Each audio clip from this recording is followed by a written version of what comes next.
نحمدہ و نصلی علی رسولہ الکریم اما بعد فاعوذ باللہ من الشیطان الرجیم بسم اللہ الرحمن الرحیم السلام علیکم۔ سامعین گرامی، آج ہم آپ کے لیے ایسا آزمودہ اور مجرب عمل لے کر حاضر ہوئے ہیں کہ اللہ تعالیٰ شادی کے لیے رشتوں کے اسباب آپ کے لیے بنا دے گا، بلکہ اگر رشتے آتے ہی نہ ہوں یا پھر رشتے آتے ہوں اور بات نہ بنتی ہو،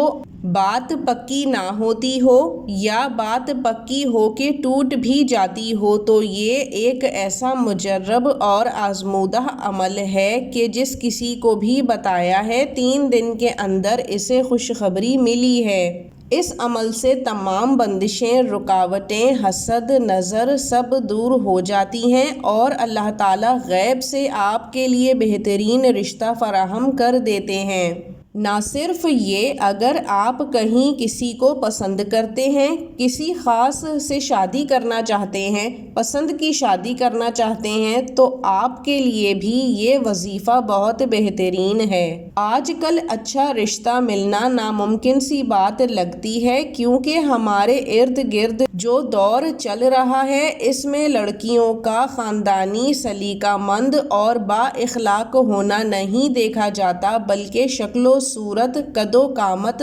تعلیم اور وہ جہیز کتنا لائے گی یہ دیکھا جاتا ہے، جبکہ دوسری طرف مردوں میں بھی اب تعلیم کیسی ہے، تنخواہ کتنی ہے، خاندان کیسا ہے، روپیہ پیسہ، مکان، گاڑی ہے کہ نہیں یہ دیکھا جاتا ہے، یہ نہیں کہ مرد کتنا دیندار، با اخلاق اور شریف ہے۔ انہی تمام وجوہات کی بنا پر اچھا رشتہ ملنا ممکن نظر نہیں آتا اور بہت سی مشکلیں درپیش ہوتی ہیں، جبکہ اس بات کو ذہن میں رکھنا ضروری ہے کہ یہ تمام چیزیں وقت کے ساتھ ساتھ ڈھل جاتی ہیں، کم ہو جاتی ہیں، لیکن اصل میں اخلاق ہے جو کہ انسان کو ایک دوسرے کے ساتھ باندھے رکھتا ہے۔ اچھی نسل پروان چڑھانے کے لیے بھی، جو کہ شادی کا ایک اہم مقصد ہے، اس میں اخلاق اور دین یہ کام آتا ہے اور یہی ایک حقیقت اور سچائی ہے،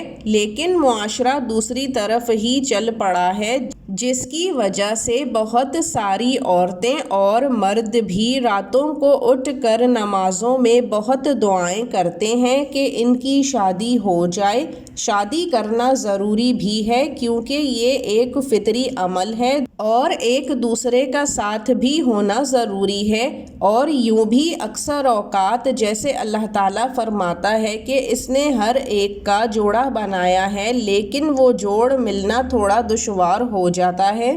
جس میں دنیاوی اسباب آ جاتے ہیں، حسد، نظر، بندش، جادو وغیرہ، تو اس لیے بھی شادی نہیں ہو پا رہی ہوتی، وقت نکلا جا رہا ہوتا ہے۔ لیکن آج کا آپ ہمارا یہ بتایا ہوا عمل کریں گے تو انشاءاللہ 3 دن میں آپ کا رشتہ پکا ہو جائے گا۔ یہاں یہ بات بھی ذہن میں رکھنا ضروری ہے کہ جب آپ رشتہ دیکھنے جائیں، خاص کر کسی لڑکی کا، تو وہاں پر یا وہاں سے اٹھنے کے بعد اس لڑکی یا اس کے گھر والوں کی کوئی عیب جوئی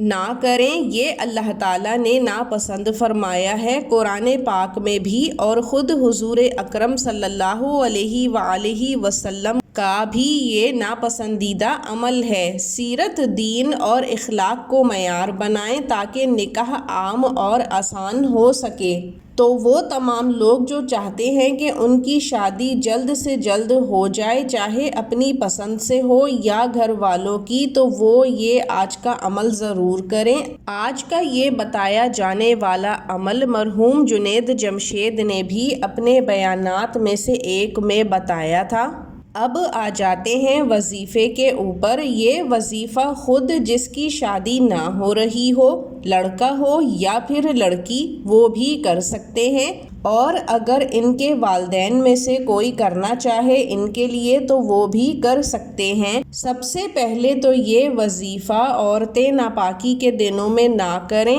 اور جیسے ہم آپ کو ہمیشہ بتاتے ہیں کہ وظیفہ شروع کرنے سے پہلے حسب توفیق جتنا بھی صدقہ آپ دے سکیں، چاہے پیسوں کی صورت میں، کسی کو کھانا کھلانے کی صورت میں، یا پھر چرند پرند یا چوپائے جانوروں کو کھانا پانی ڈالنے کی صورت میں آپ نے صدقہ دینا ہے۔ یہ وظیفہ آپ نے مغرب اور عشاء کے درمیان میں کرنا ہے۔ جب آپ مغرب کی نماز سے فارغ ہو جائیں تو آپ نے باوضو ہی رہنا ہے اور قبلہ رخ ہو کر بیٹھ جانا ہے۔ سب سے پہلے آپ نے اول و آخر 7 مرتبہ درود ابراہیمی کو پڑھ لینا ہے، اور درمیان میں آپ نے پہلے اللہ تعالیٰ کے نام کی تسبیح جو کہ یا والی ہے، جس کے معنی ہے اے کام بنانے والے، اس کو 111 مرتبہ پڑھ لینا ہے۔ اس کے بعد 1 مرتبہ پوری سورہ واقعہ پڑھنی ہے جو کہ قرآن کے 27ویں پارے میں موجود ہے اور پورے قرآن کریم کی 56ویں سورت ہے، اور آخر میں دوبارہ اللہ تعالیٰ کے نام کی تسبیح یا مغنیوں، جس کے معنی ہے اے بے پرواہ، اس کو بھی 111 مرتبہ پڑھ لینا ہے، اور اس کے بعد آپ نے ہاتھ اٹھا کر اللہ تعالیٰ سے اپنی شادی چاہے پسند کی ہو یا پھر گھر والوں کی مرضی سے آپ نے اس کے لیے دعا مانگ لینی ہے۔ اللہ تعالیٰ کے یہ پاک نام اور خاص کر سورہ واقعہ آپ کو اپنی شادی کے لیے بہت مدد فراہم کریں گے، کیونکہ رزق صرف پیسہ مال دولت نہیں ہوتا، بلکہ اچھا جیون ساتھی اور سکون والی زندگی بھی رزق میں ہی آتے ہیں، اور رزق کے لیے سورہ واقعہ بہترین اور مجرب صورت ہے۔ یہ عمل کم از کم آپ 3 راتیں یا پھر زیادہ سے زیادہ 21 راتیں کر سکتے ہیں۔ یہ وظیفہ بہت با اثر اور مجرب ہے، اور 3 دن کے عمل میں ہی آپ کی بات پکی ہو جائے گی انشاءاللہ۔ دعا کرتے ہیں کہ اللہ تعالیٰ ہر ایک کے لیے آسانی کا معاملہ پیدا فرمائے، آمین۔ اب ہمیں اجازت دیجیے، وآخر الدعوانا ان الحمد للہ رب العالمین۔ اللہ حافظ۔